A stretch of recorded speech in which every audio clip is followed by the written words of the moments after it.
Only thing unplugged is Forgotten Seasons. All right, welcome back. Today we have, I guess we could call him like a colleague, not quite a coworker, but cousin. I like that. Play cousin. And I think we got Amin Elhassan today, man. How's it going? Man, it's going great, and I'm glad to do this. I've watched you guys for a while, and I enjoy the stories you guys get out of this podcast. So the opportunity to be a part of it is not lost on me, and especially Saturday night, I was at Suns versus Rockets, and that's when they retired Amari Stoudemire's jersey. And so everybody who's kind of that 7 seconds or less team was there. Steve Nash was there, and Leandro Barbosa, and Goran Dragic, and Shawn Marion, and there was just a lot of memories coming back. So it's cool to be able to do this show right after that. Man, we appreciate you coming on, man. I know you got a special insight. I've been a fan of yours, for a while now. So we appreciate you coming on, and that you enjoy these stories means a lot to us because we know you're official tissue with yours as well. Man, I'm gonna tell y'all right now. Like I tell people all the time, the career I have now is because I got to spend a lot of years with some of the greatest ever. Where it's, like I said, Steve Nash, Shawn Marion, Amari Stoudemire, Mike D'Antoni as a coach, Alvin Gentry, Steve Kerr was my GM, David Griffin was my assistant GM, Mark West was my VP. So I got to be around people who had all been involved in the game at a high level, both playing and then afterwards. And I got to learn from them. Here's a great example. Jalan, you see me. I'm 6 feet on a good day. I've never guarded no post player in the league in my life. Not for real, right? But I work with Mark West, and Mark West guarded Hakeem Olajuwon. Some of the best. So Mark is telling me about this is what made it hard to guard. Everyone thought it was hard to guard Hakeem Olajuwon because he was quick. And yes, that was a big part of it. But he said the thing that no one recognizes, he was strong as shit. And so he said the first thing he do when he catch, he land on both feet at the same time. So he got both pivots. He got both pivots. Both pivots, right? And then he says that first dribble when he goes in, he's trying to hit you in your chest. You go that way. Bam. Well, it's not even you go that way. You get hit in the chest, and now even if you know he's just doing it to go back to the other way, you're almost paralyzed because he hit you so hard. By the time you're able to react, now he's coming back this way, you going that way. So he said the guys that gave him the biggest problems were like, what's my man? Not Sakalidis, but cats like that. And them big, Joe Klein. There you go. Joe Klein's the name. Yeah. Because Joe Klein was strong as shit. So it's like when he hit him, Joe wasn't like, okay. And then Joe Klein was slow, so Hakeem would go into 3 different counters. By the time he come back this way, Joe's still here from the first one. So he's like, those are the guys that get in problems. But like that's an example of like now I'm seeing it, and I'm seeing other great post players, and it's clicking in my head in a way that not just watching it, but watching it with the knowledge that Mark West, who played 17 years, is telling me, with the knowledge that Steve Kerr, who played 17 years, he's talking about, coming off the screens. Dan Marley was one of our assistant coaches. Dan talking about defensively, kind of the things that he was looking to do. So you get to pick people's brain when you're in that, in that situation. I was lucky to have people who have been around a long time to pick their brains. And that in turn made me better for this job, being media, because I never wanted to do this, but it started happening, and just all those stories now become my stories in a weird way. Facts. So I think it's important to tell everybody like how this happened. Yes, we're cousins now, and there's a lot of conversation of how can we get this show and this person to this show, which is all great. But this happened organically. We did the Matt Barnes episode last week, and I take it on myself. It skipped my mind. I knew that you were with the Suns, but you hit me after and said, yo, I think we were going to call this somewhat of an emergency pod. You were there for that year. You were there for 5 or 6 seasons with Phoenix. And before that, you spent a year with Isiah Thomas's Knicks teams. And Jesus Christ, man, what an introduction to NBA teams, going from the New York Knicks in 2005 everything that was going on there. And then you go to the Suns, which I think we have a decent understanding of like what was going on. But I saw you say not too long ago, like some people with the Suns were actually upset that more wasn't revealed with all this other things. So I just wanted to give a preface of why this is happening, and then just pitch it to you. Like when you saw that we did that season, like why did you want to now come on and tell your side of the story? Well, first of all, the season in New York was incredibly educational as well. He said incredibly educational. but I'm gonna be real. Like, so first of all, Isiah Thomas is like my OG. He's always looked out for me. He doesn't have to do that. Like, I was just an intern around the office or whatever. But every time he saw me after that, even as I was still kind of starting out in Phoenix and moving up, he was always come up, always say what's up, always ask me how everything's doing. And then when I got in the media, he always checks up on me. When I was going through some personal issues, this is maybe like 5-6 years ago. It's crazy. Mm-hmm. I was going through some really crazy personal stuff that nobody knew about. And, you know, I'm going to work and I'm doing everything. I see Isiah at the finals, and Isiah like pulls me aside and said, "What's going on?" And I said, "What's up, man? Like, you know, just excited for the finals." Like, no. Something's going on with you. I said, "I don't know what you're talking about." He's like, "You're full of shit. Something's going on with you. I know." And I didn't tell him, but in my mind, I'm like, this dude, you know, this is a guy that, you know, drafted David Lee with a 30th pick, drafted Wilson Chandler when no one really thought Wilson Chandler was an NBA prospect. T-Mac, mm-hmm. When nobody really thought T-Mac was going to be an elite prospect like that. He was just a skinny kid from high school. Trevor Ariza in the second round, another UCLA guy. Talking when about everyone told Trevor. What was that? What did he call a ticket? He wanted to have the ticket because he had a special position. I think he called it the Raptor. The Raptor 5. The Raptor 5. A center who can be a ball handler, initiate the offense. So, you know, Isiah Thomas been thinking out of the box and connecting dots for a long time now.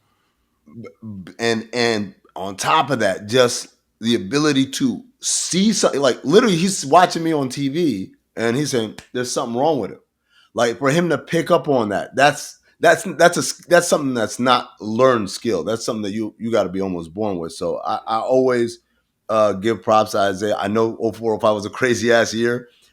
Trust me, I know. But also I show respect because he's always looked out for me in that way. And then other things. There was my introduction to really understanding salary cap and all that stuff was from the VP of the Knicks, a guy named Frank Murphy, who's retired now, but Frank was the first salary cap guy in the NBA. He was the first dude who was like finding loopholes in contracts and things like that. And so he taught me a lot of the behind the scenes stuff of why things happen on a business level in the NBA. Like why is this team not tanking? Why they sign this guy versus that guy? And so I learned a lot in New York. I also learned that losing sucks. So that was tough, but it's funny because that wasn't my first NBA job. My first NBA job was in Atlanta, and I learned stuff there. I learned, you know, Rick Mahorn was my OG there, Jimmy Jackson, and Jason Terry. Like, those three guys, those were the first three NBA guys that I knew who, you know, kind of rock with me or whatever. And same thing with all of them. Every time I saw them, they always showed love, way before the media stuff. So, that's kind of where I walked into Phoenix, which was, you know, Atlanta, we were a bad team. New York, we were a bad team. Walked into Phoenix, and it was like, this team is going to win a championship. 2006, was it 6-7 your first year or 5-6? So my first year was 5-6, but nobody knows it because I was like as periphery can get. Mm-hmm. But then 06-07, I was there like 100 hours a week.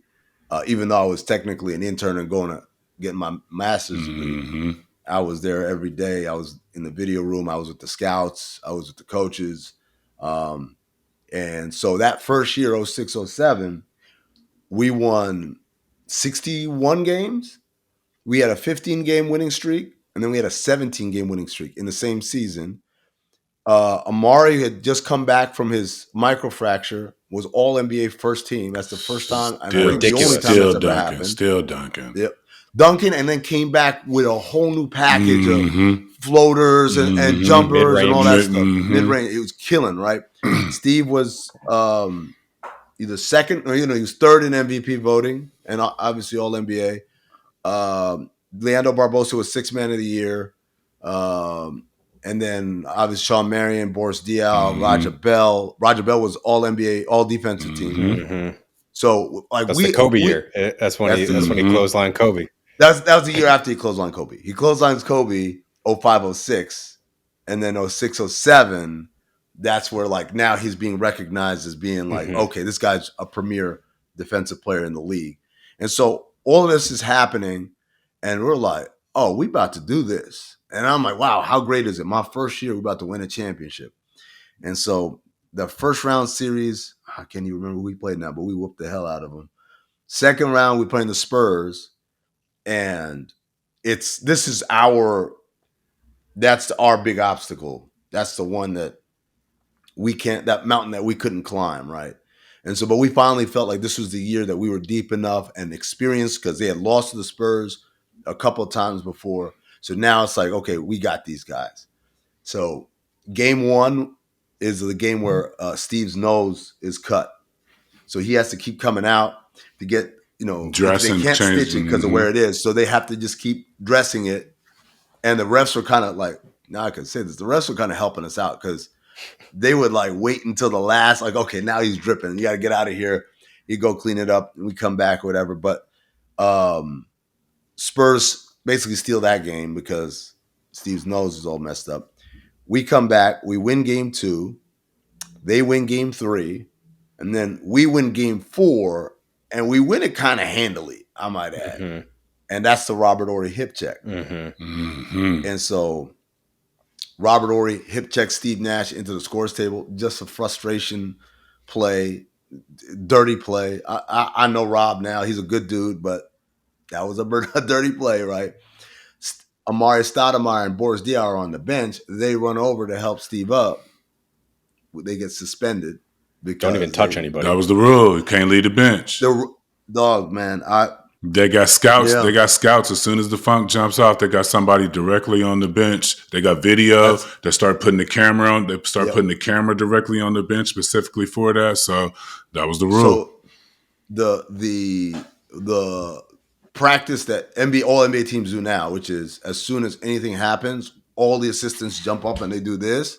That's because of what happened to us. Like before that, obviously what Tim Sr., they went through it against New York, and that was in '97. It happened a couple of times, but we were the one that were like, everyone said, hey, you got to have a protocol for when a fight happens.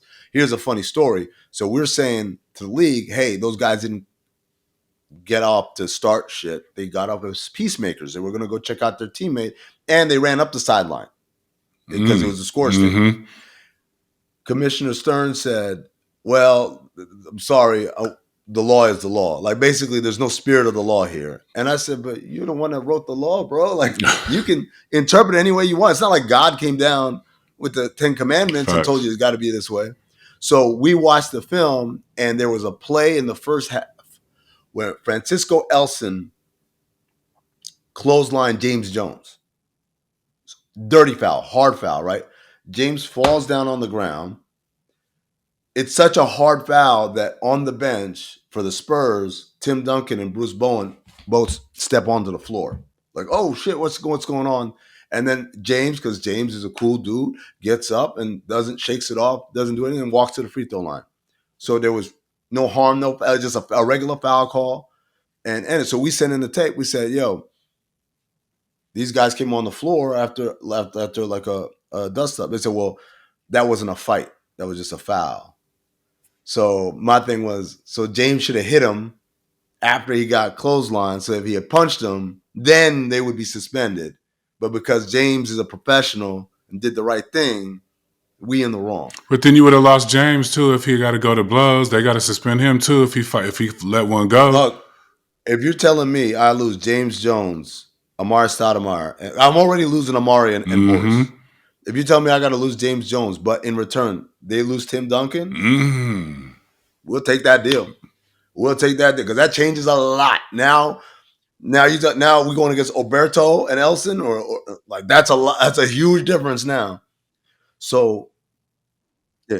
So that's 07. You brought us down, and then 08, the next year, Kerr comes in. You make the Shaq trade. So what transpires after 07 into 08? So when we lose that Spurs series, and that was tough because we knew that was the NBA Finals. Utah was the conference finals. They weren't, Carlos Boozer and Darren Williams, no disrespect, but they were young guys.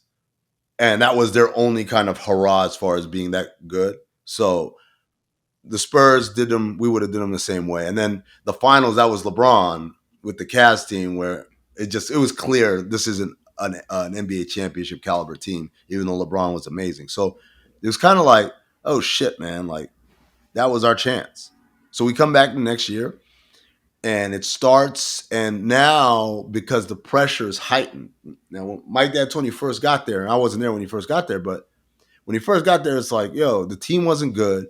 And he said, let's play the style that I mastered in Europe as a coach over there. Spread floor, 5 out, nobody in the paint, and shoot more threes. And so 03-04, no one remembers, but like they started in 03-04 when Mike took over. And it was all right. And then 04-05, they signed Steve, they signed Q Rich, and I want to say Stephen Hunter. And they won 62 games. And it was the best team in the league, and we're blowing teams out and everything. But it's still kind of, we're the young team, right? And so they go to the conference finals, and Joe Johnson has the broken face. And the Spurs were just, the Spurs were better than us in 05 for sure. And they win the championship, obviously. 06, Amari's out with a microfracture. And Joe Johnson has left now. Clippers almost got you in the first round, right? Yeah. Shout out to Daniel Ewing.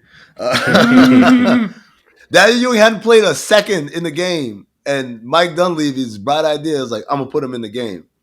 And as soon as we saw him on the court, Roger said, just find me. He's on me, just find me. And he hits the shot, that three-pointer in the corner. And if you watch the replay, he's running up the court and he's yelling at our bench, I fucking told you. Because it's like, yo, you're going to put a cold rookie in the game. I think the reason why he put him, like why Mike did was, I want to say he played with Mike Jr. at Duke. And like, so he kind of like, Mike Sr. knew him and thought like, oh yeah, like these Duke guys, I could put them in. I'm like, I don't know. I don't know what the logic was. All I know is that Roger called that shit and then let us know that he called the shit. Mike might be overthinking it sometime. He'd been known to overthink it a little bit. So I've heard. So I've heard. So 06, that team started the year, people thought we were going to make the playoffs. We won 54 games and we go to conference finals again. And in the conference finals, Kurt Thomas gets hurt, Roger Bell gets hurt, and the Mavs end up beating us. So then 07 is like, okay, we're all healthy. And that's the year we're like, this is a championship year. And what happens, happens. So when we come back for 08, now it's like there's a pressure that didn't occur before. Now Mike D'Antoni's starting to feel that pressure. The organization's starting to feel that pressure. We start the year. We're not great, but it's not falling apart. But Shawn Marion kind of was wanting a new deal, and his agent at the time was the late Dan Fagan. And if y'all know, Dan Fagan was a ruthless negotiator. This dude, he wasn't trying to give any leeway. His whole thing was like, I'm gonna put pressure on the organization. That's definitely so that's how we get. Marion deserved it though. Marion, he did, but also like we were in the luxury tax, and he was the highest paid player on the team, and he had 2 years left on his deal. So he was looking for an extension. And they wanted max every last dollar. So we were coming up with scenarios of what if we did this? What if we did that? And they're coming back like, no, it has to be max. So we're like, we want to just play it out. Dan Fagan being Dan Fagan was like, hey man, we're not doing that. So he's basically shaking the tree. At the same time in Miami, Shaq has worn out his welcome. I don't know if y'all had Big Fella on, but that story is hilarious. Like him wearing out his welcome in Miami.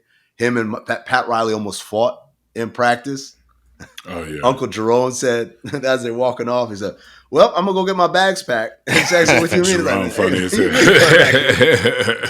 He said it as they're walking off the floor, like, "Well, I'm gonna go home and pack." Mm-hmm. So at the time that trade was done owner to owner, Mickey Arison, the owner of the Heat, and Robert Sarver, owner of the Suns, they were talking about each other's problems, and they said, "Yo, do y'all want to do this?" Mm-hmm. So then it started this whole thing about like, what happens if we get Shaq? And so the first things first was, if you remember, Shaq was hurt. Like, he won a title, and then that next year he was hurt a lot, and they were saying his career is over. This is it. This is the end. Was it the toe? Was it still the toe? It was the toe, the back, the hip. You know what I mean? It was a bunch of things. Right? It was 400 for 10 years on that. So, Aaron Nelson, who was the head of our training staff, they sat Aaron Nelson down, and we watched. I had to pull the film. I was a video coordinator that year, so I'm pulling film on Shaq, and we're sitting there, and Nelly's watching, and he's like, "He's fine." Like, what? Like, there's all my no. You see the way he's doing this? That's because this muscle right here is trying to compensate, but this muscle doesn't work out. Bring him in here in 2 weeks, he'll be fine. And so that's the green light. So then the next thing was like the analytics, right? And so I had to do that. And our whole thing was that year we were the number one, or we were top 5 in the league in terms of defensive field goal percentage on the first shot. So we run a possession, we're defending. That shot that comes out of it, we defended it really well. Here's the problem. We're one of the worst defensive rebounding teams. So these teams were grabbing up. They would just put it up, grab it, and go back up with it. And we weren't good at the second and third kind of contest. So guarding, defensive rebounding was an issue. And obviously keeping defenses to one possession was an issue.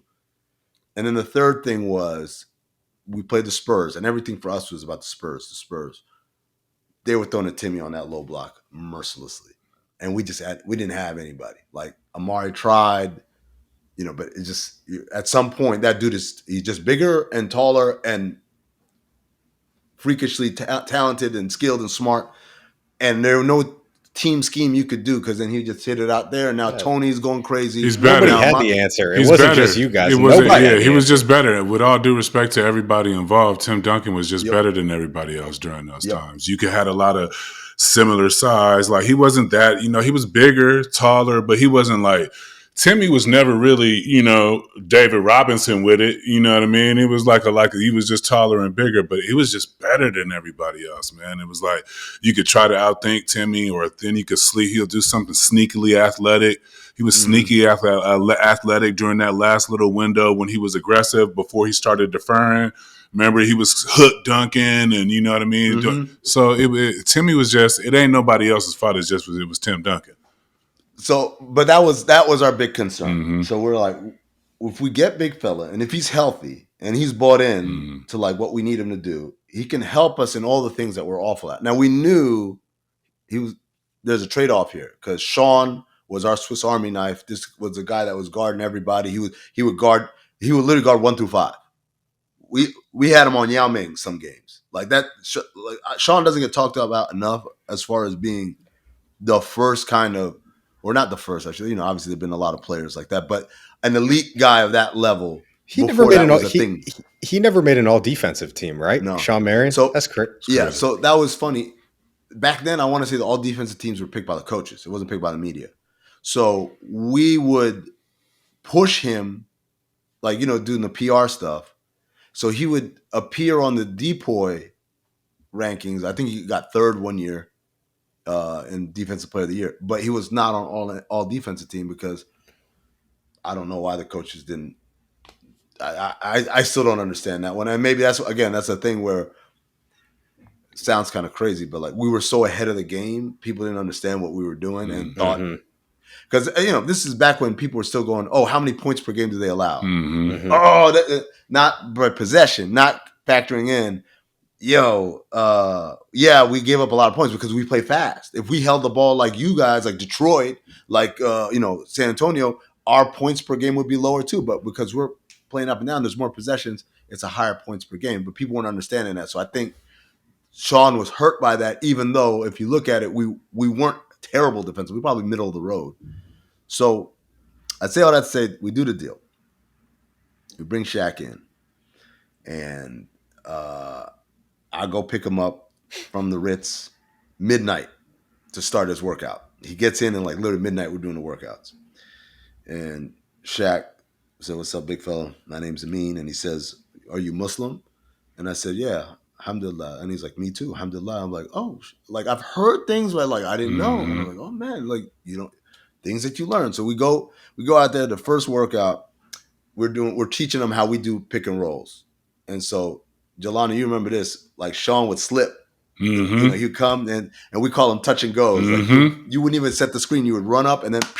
Everybody stole that. Everybody stole that after. Everybody stole that. We were the first ones doing that shit. So we're showing Shaq to do it. I'm the ball handler defender. I think it's Coach Gentry. He's dribbling. So I'm like, okay. And Shaq comes and in his mind, he touches me and slips. But what happened was, it was like I got hit by a train, dude. My neck cracked. My ears started ringing. And it was like, that was my first introduction. You see Shaq, oh my God, he's a lot bigger than on TV. But like on the court, now I understood what everybody, I'm like, damn. I think Kevin Garnett said, "Thank God Shaq was raised right." Shout out to Mama O'Neal. Facts. 1,000%. If he was an actual asshole as opposed to if he liked Hennessy and Black and Milds as opposed to being a nice guy and occupying his time with DJing and making movies and shit, like if he if he wanted and wanting to be friendly and accessible. Boom. That's the thing. Like Shaq wanted people to. What's the like Wilt Chamberlain? The big man complex. They talked about Wilt Chamberlain used to do that too with the league because he didn't want to alienate himself off from the rest of the players because he was so far advanced. And I think there's a book about it. I'll send it to you, but I think Shaq had the same thing because he was so dominant. He almost had to maintain some type of childlike quality about him so he wouldn't alienate himself from. You want friends, scare people. Yeah, you want friends, scare people, man, which is a crazy thing, and. Shaq behind the scenes is so different than what's on TV. Facts. And I'm like I was with him for a year and a half in Phoenix, and I was always amazed. Like I'm like, why don't anyone notice about you, man? He's like he shopped at Walmart every day. He would drive to Walmart at like 2 a.m. and go to Walmart, and he would come back with shit. Because he's got 75 products in Walmart. He's got to check the shelves. Now he does. Now he does. Back then, so I'll give you a great example. You remember the flip camera? It was like a camera you take pictures, and then it had like a little stick that came out in USB, whatever. The first time I ever even heard of that shit was Shaq. Shaq came in with it, and I said, "Damn!" And I'm thinking it's Shaq, so this must be like $1,000 like crazy features. It's $99. Like $99? Where'd you get that from? Like, what kind of deal is that? He's like, Walmart. I'm like, you went to Walmart? He's like, I go every night. I'm like, you can't sleep. So, you can't sleep. Shaq drove an Astro van. Like everyone remembers the big truck, the fucking 16-wheeler. Everyone remembers the Lamborghini, the Benz, the big motorcycle. I don't even know. It was like a slingshot, but it wasn't. It was just a huge ass 4-wheel motorcycle. He drove an Astro van most of the time, man. Now it was a nice Astro van. It's elevated, but it's an elevated Astro, but it's an Astro van at the end of the day. So we go to his workouts. 2 weeks later, he's playing for us, and we end the year like 30-10 or something like that. Or we went on a really good run. Now the last day of the year was one of those. If we win and he lose, they lose, and they lose and they win, we're the 3 seed. But if we now we're like the 7 seed. It was one of those years. So we end up like this. I want to say the 7 seed, and we're playing the Spurs in the first round. So like, here we go. This is what we brought Big Fella for. Game 1, it's like a heavyweight fight, back and forth, back and forth, back and forth. And then They're down 3, and to go to overtime, they draw up a play where Michael Finley starts and under the basket, he curls up and he curls around. I want to say Alberto was the screener, and it was Amari and Barbosa on the play. They drew it up. They were targeting those guys because those were like of the guys on the floor. Those were kind of our weak spots defensively. And Mike Finley hits that 3. We go to overtime. So it's like, all right, cool. Like we still got this. We were up in the game or whatever. And that's the play where it's one of the most famous plays in NBA history. They ran high pick and roll with Manu and Timmy.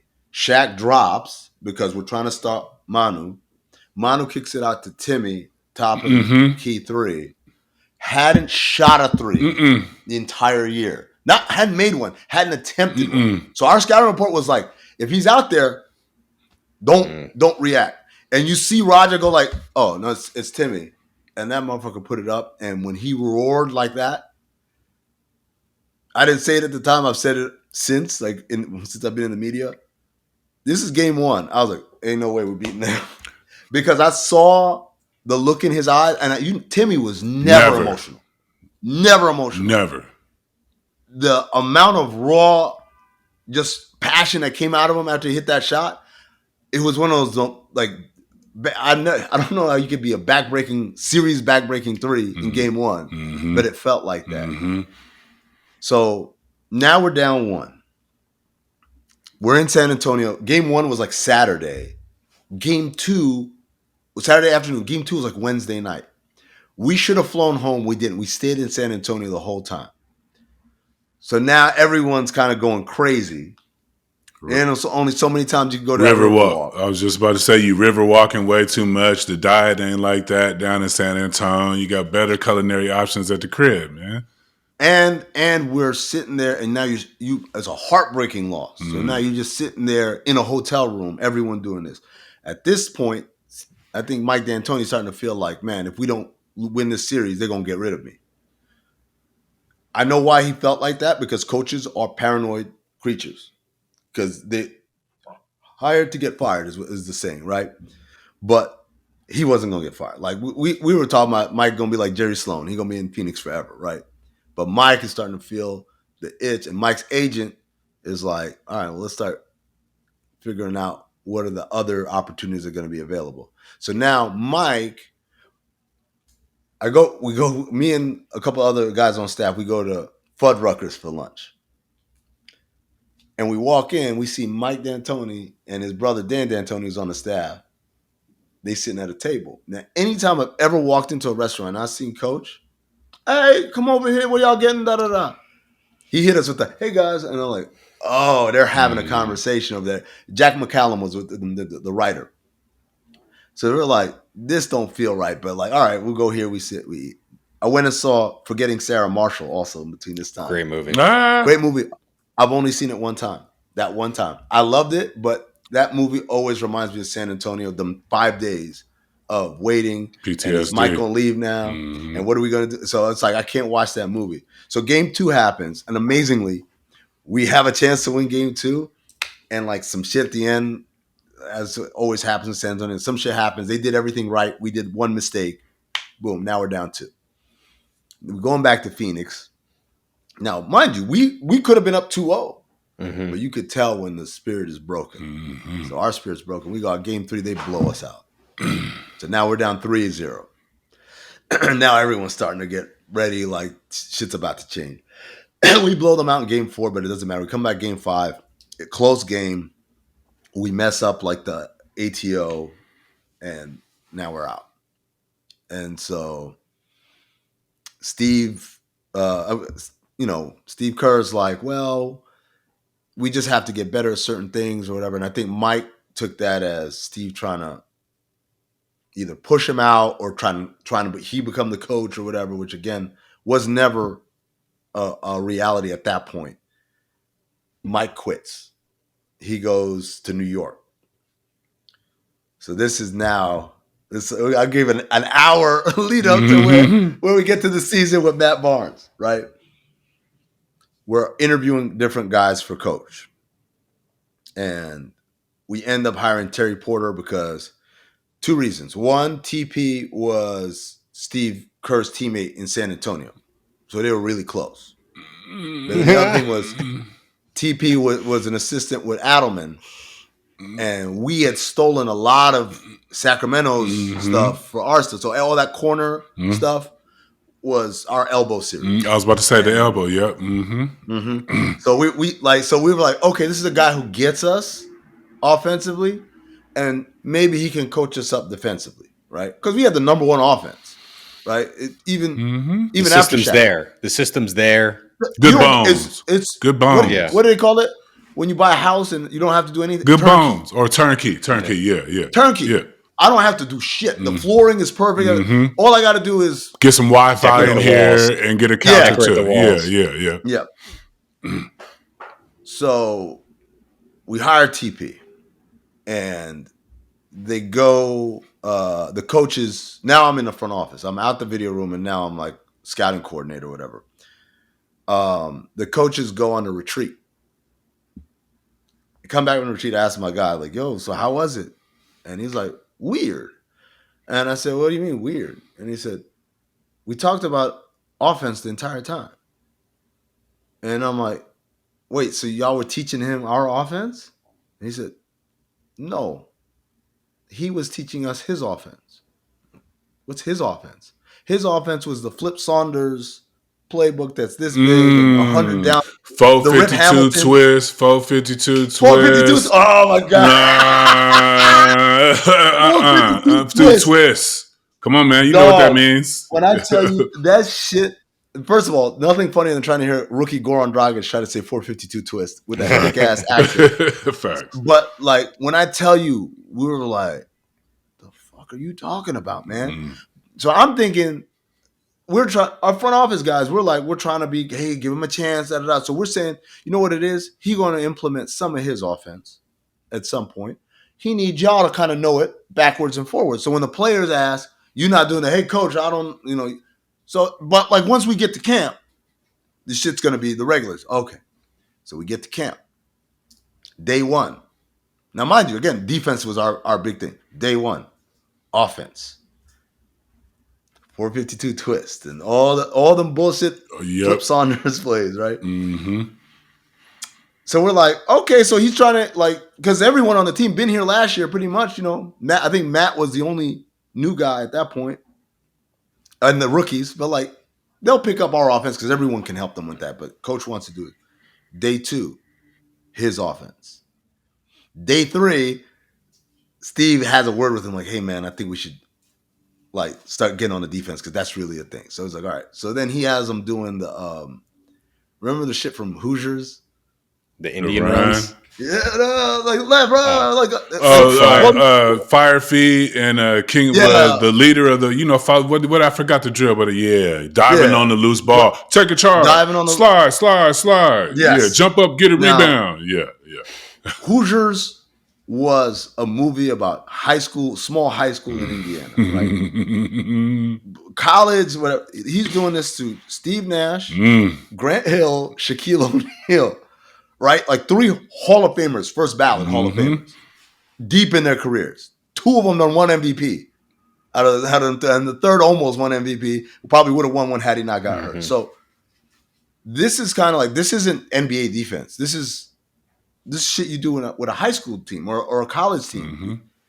So now the guys are starting to grumble.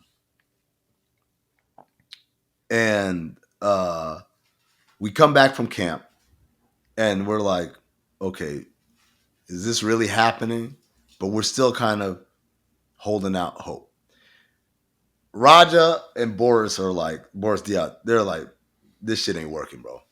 It's funny. Whenever the shit's not working, there's always someone who knows it immediately and tells everybody immediately, and everybody else lies to themselves. Well, and we were absolutely like Raja and Boris were 100% right.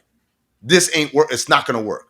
That's why what happened in Milwaukee with Adrian Griffin, even though they're 30-11, I understood it because I'm like, you know when it's not going to work, but everybody's sitting around lying to each other. So Raja's super disruptive. Raja's my OG, so I could say that he was super disruptive. We'd be doing 5-on-0 over here. Roger's on the other end of the court practicing hook shots from 3. Just the left hand, right hand. Roger seems like an asshole in the best way. He's both can be true. Yes. He's the kind of asshole you need around because he'll tell you what you need to hear, not what you'd like to hear. Boris is like that too, and he do it from the French side. He come with the French, just doesn't.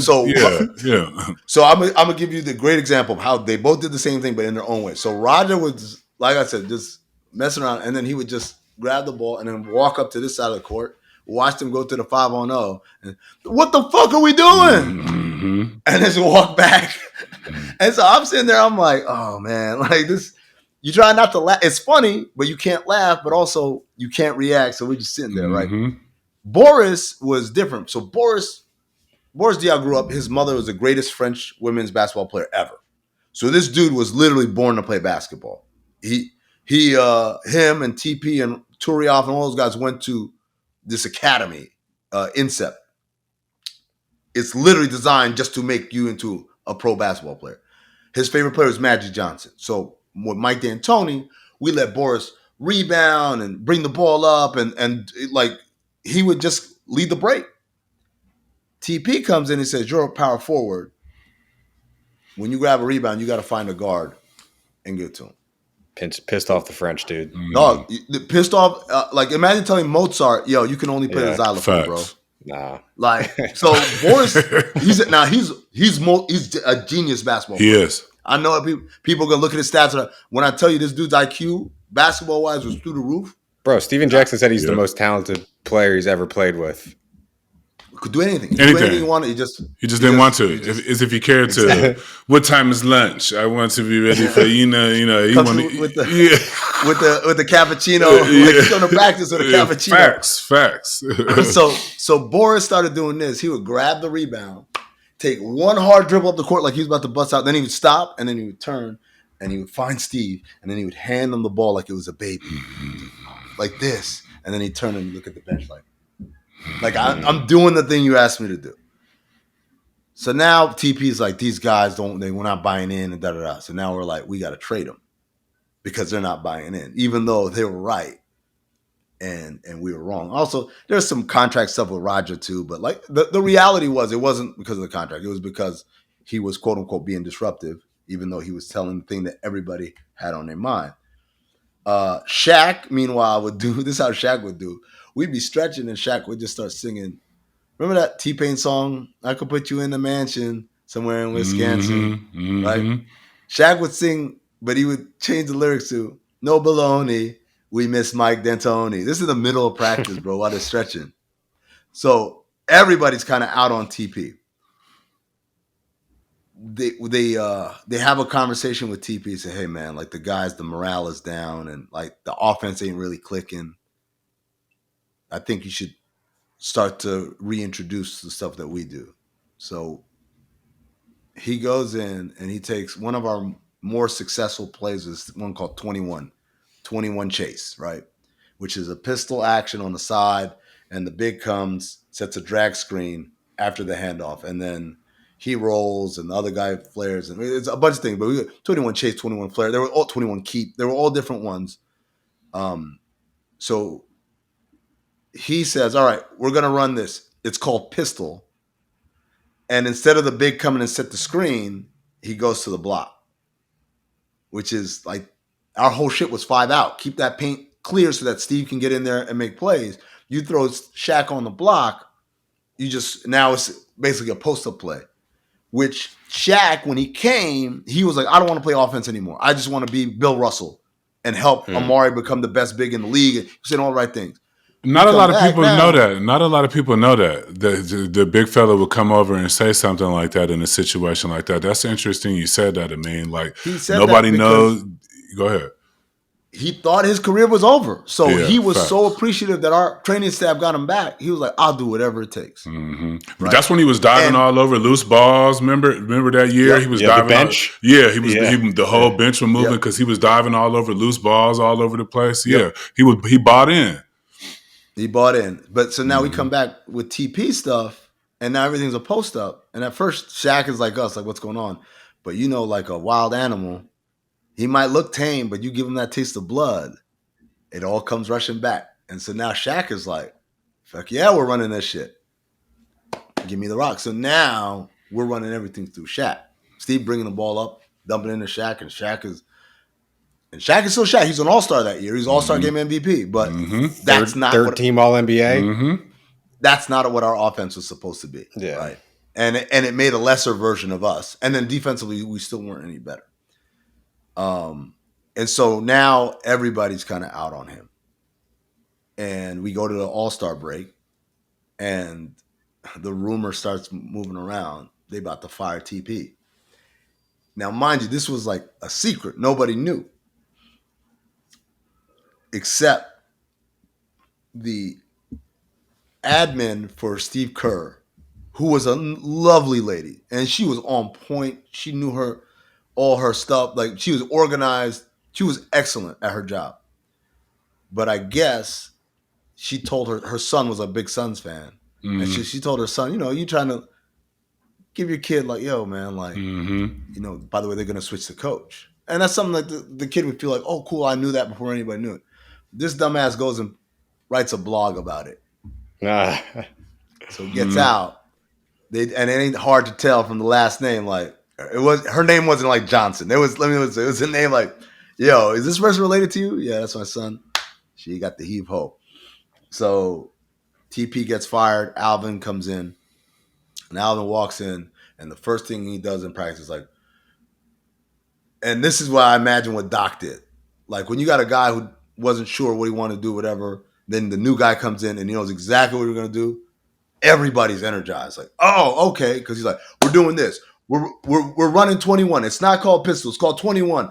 Shaq, you're going to set a drag scene. The first game, I want to say, man, let me look it up. Because I know the first 3 games we played under Alvin, we averaged like 140 a game or something. It was the most obvious, like, hey, the joy is back. And let me just hold on. I'm just pulling it up. You score 140, 142, 140. The first 3 games. We went from like this middling offense to now we're unchanged. So now we're like, oh shit, this is it. We're going to do the second half of this season, this magical run. We're going to get to the playoffs and anything goes there. And then Amari gets poked in his eye. Out for the year. He had been poked in his eye during training camp. I was the one that had to drive him to the eye surgeon 2 hours from Tucson up to Phoenix. We were wondering whether he was going to be able to see again. So that kind of like kills us, but we're still good. And we're competing.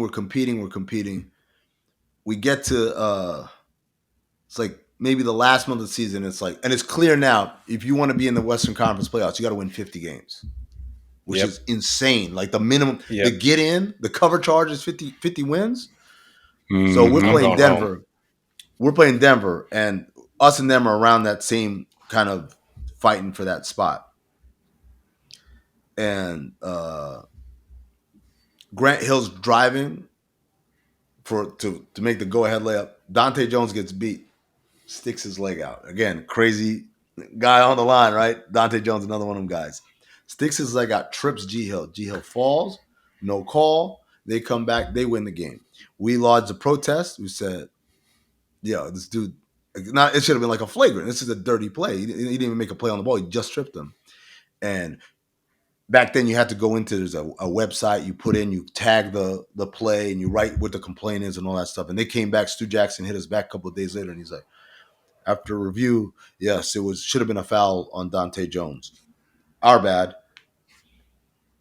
One protest ever is actually the Miami one. Shaq. It was Shaq. Yeah. Shaq fouled out, and he actually had 5 fouls. So that's the day I learned they'll never reverse a bad call. They'll only reverse like a call that is illegal. Basically, it was illegal for them to foul out Shaq with 5 fouls.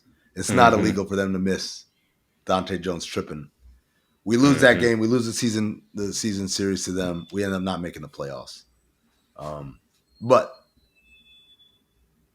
that season was so fucking funny and hilarious because Shaq was full Shaq. Matt was this was Matt's first. No, he was still doing 1-year deals, but this was his first year not making minimum. Mm-hmm. So, and he was a starter. And the funniest shit was Matt was like, Matt obviously knows his game. He doesn't play outside himself. Mm-hmm. But once a game, he would have a turnover that was so egregious. Like, what were you thinking? What, the long pass? Either the long pass, or it'd be like something. It was like, what were you thinking? Mm-hmm. So Shaq called him Apple turnover. He called him Apple turnover. But it was like, it wasn't his fault. Like, because you look at his stats and stuff, like he never turns the ball over. It's just he'd have one memorable one like every couple of games. Now, the other thing that was happening was this is when I learned that Shaq is one of the most magnificent liars known to man. This man just likes lying. Not because like he just likes telling stories and he's trying to see how far he can go with it. So Matt was all state high school. He could have played D1 college football. Facts. Mr. Football, all that shit. Shaq said, I was Mr. Football in New Jersey, like at quarterback. But then they said I was too big. It wasn't fair. So they made me switch to basketball. Like he just say shit like that. In training camp, we're at Palm Springs. And we have a breakfast meeting the day before like our preseason game. Shaq come in late, sweating, like kind of dressed like not in sweats or whatever, right? He sits down I'm at the table with the rookies. I got all the rookies because, early on I'm kind of walking them through a lot of shit. So Shaq sits down. And I said, "What's up, big fella? How are you?" He's like, "Man, I went to LA last night. I went to meet up with this girl and we went to dinner. And then we were like, you know what? Let's just take it to go and go back." And it said, she's driving me back. And then she started acting crazy. And I said, "Yo, just drop me off right here in the middle of nowhere. Like, this is crazy. I can't be in this situation, whatever." And she's like, no. And she started gunning the engine. And the rookies are all like, "Oh, shit. Like, this is what the NBA is like. Shaq is telling you crazy being abducted, whatever." And then I'm listening to him like, so Shaq says, so I said, "How'd you get out of it?" He said, "I pull out the silverware, the knife from the to-go box and said, 'Yo, I'll stab you if you don't let me out.'" And so she pulls over and she lets me out. And the rookies are like, I said, "Hey, man, big fella, I've been to a lot of restaurants, fancy restaurants. I ain't never seen one where they give you metal utensils in the to-go box."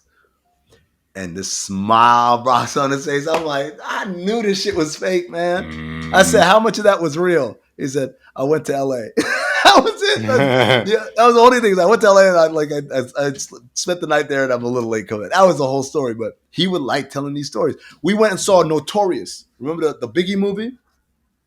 They had a screener for us to watch it early. So we went and watched it as a team. And when we sitting there afterward, G Hill's talking about, I was at the Vibe party that Biggie got shot at. Mm-hmm. We're like, word? He's like, yeah, because he was dating Tamia at the time. And Tamia's godfather was Quincy Jones. And so they were at the party and then they left. And they said like 15 minutes later is when Biggie got shot at Fairfax and La Cienega or whatever. So we're all like, that's a wild story. Shaq sitting, the only one not over here, over there. He said, "Man, that ain't shit. I saw him that day." I was like, "What?" He was like, "Yeah, I was at the tattoo parlors. Me and Uncle Jerome and Biggie and Little C's walked in the tattoo parlor. And they were to get tattoos. And like, hey, man, what's up? What's going on? What are y'all up to?" "Oh, not much. What y'all up to?" "Oh, we going to the Vibe party tonight." And Shaq said, I said, "Don't do that."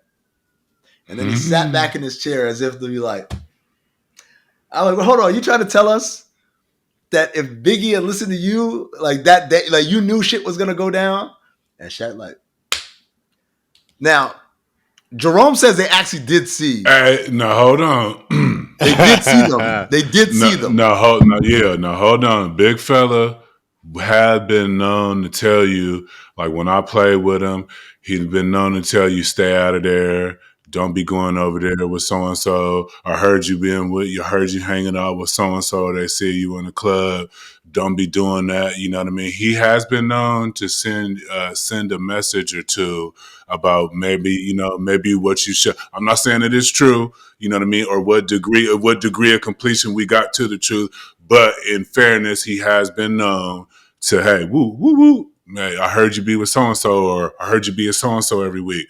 Don't be going through there. People be getting jacked because he been in LA. He played in LA. Right. When we were in the league, you remember during these times when there was jacking NBA players and coming out of the clubs in LA. So if he found out you would frequent a Mood, a Garden of Eden, and they was getting a bead on you, he would kind of add, maybe not this week. You know what I mean? Then he would kind of let you do what you needed to do with it. You know what I mean? So that's exactly that's how he framed it. He said, "I said don't do that," and then he just sat back. Yeah. So shout out to Shaq, man. I think you coined him last week, Jelani, the best NBA vet of all time. Of all times, baby. Dog, he told us he was in Beat Street. Not that I can't help you with, big fella. You on your own with that one. He said, "I was in Beat Street. Look it up. Go get the movie. Rent the movie. Because Beat Street, nobody has Beat Street. You can't go to Blockbuster Video. You got to go. You got to track that down." But our head video coordinator, Noel Gillespie, was like, "I got that shit at home. I'm bringing it tomorrow." So we wrote on the whiteboard, was Shaq in Beat Street? Yes or no? And everyone had to vote. We got the tape. He's like, fast forward to the talent show. And the talent show in Beat Street was these two kids. One kid was like this tall, and the other kid was like this giant. And I won't lie, the kid looked a lot like Shaq. so when he was a child, like he said he was in Beat Street when he was like a little child, when he was 10 or whatever, or 8 or whatever. So it's in Germany. So I'm like, some of this shit ain't adding up because when we pull it up and we're watching, I'm like, shit, is he telling the truth on this one? Yeah.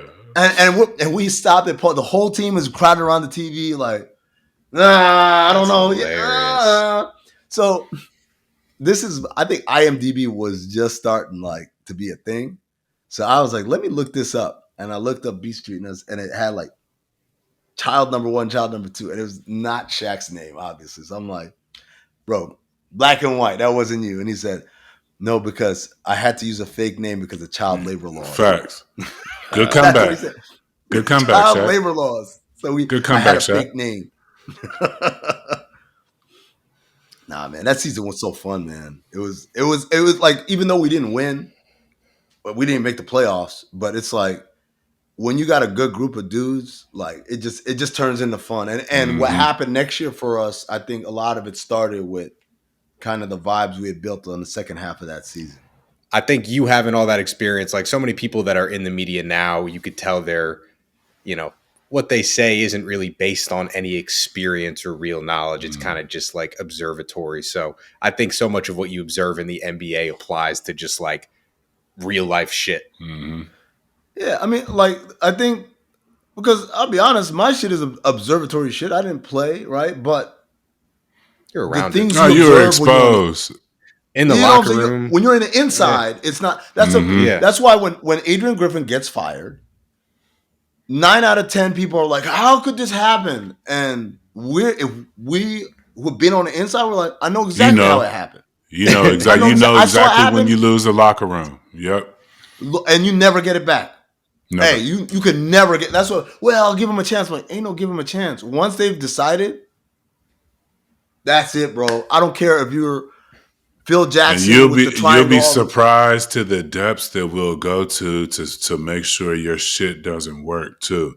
You get a real cagey vet, you know what I mean? You'll be surprised. You'll be like, no way. Yes, he did, bro. He completely went. You tell them left, they're going right for sure. Like with an exclamation point, they're gonna be rude about it. You know what I mean? Depending on you get a hold of the wrong vet and lose that locker room. I seen GP do a masterful job in getting a coach fired as one of the best things I had ever seen in my life. But because of the way he did it, it was in typical GP fashion. But I'm saying, as soon as you lose that locker room with the wrong vet, it's over. It's a wrap. You know what I mean? That was Barron with Mike Dunleavy.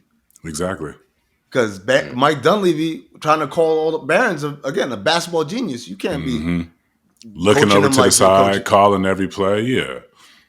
So Barron would be like, it's funny because obviously we're scouting them, so we're seeing it happen. Barron would be like, "You want okay," and then you turn around and call the exact opposite. Whatever.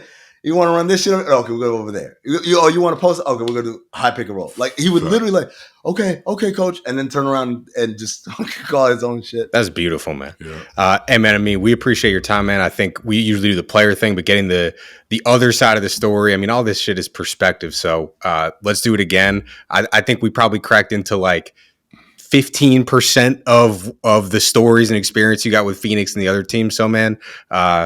This was awesome, and we appreciate your time, man. Nah, man, thanks for having me. And like I said, this is coming off the heels of seeing Amari get his jersey retired and watching those old highlights. I took my oldest child with me, and she never knew. She's only known me as a media guy. And I'm like, no, this is what we did here. Hey, I'm gonna be honest with you. I mean, I didn't realize you were that deep. I'm not to extend this, but I didn't realize you were that deep into the front office as you were. Now it makes a little bit more sense why I appreciate your hand of journalism in media, because you know what I mean, like you said, Mark West, the people you've been around, you've been exposed. The exposure at that level, in besides front offices and NBA locker rooms, it leads you to another lens. You understand why people make certain decisions. You understand the human side of players. You understand the business. You understand how much they need the OG. So just as a fan, it makes sense now to me why I gravitated the way you told stories, because you were exposed around a lot of the OGs and people that I was too around the same time. So we really appreciate you coming on, and we looking forward to, this ain't the only one. We hope to have you up on for sure. Forgotten Seasons, diving into some other subjects and in the spirit of our organics partnership growing. So we really appreciate it, bro. Thanks, cousin. Yes, cousin. Yes.